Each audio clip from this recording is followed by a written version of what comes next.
ॐ जगत्पालाय नमः। ॐ पापघ्नाय नमः। ॐ भक्तवत्सलाय नमः। ॐ त्रिविक्रमाय नमः। ॐ शिंशुमाराय नमः। ॐ जटामकुटशोभिताय नमः। ॐ शङ्खमध्योल्लसन्मञ्जुकिङ्किण्याढ्यकरण्डकाय नमः।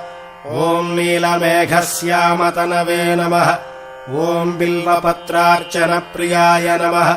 ॐ जगद्व्यापिने नमः। ॐ जगत्कर्त्रे नमः। ॐ जगत्साक्षिणे नमः।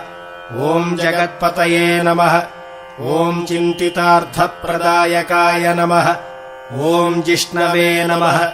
ॐ दाशार्हाय नमः। ॐ दशरूपवते नमः। ॐ देवकीनन्दनाय नमः। ॐ शौरये नमः।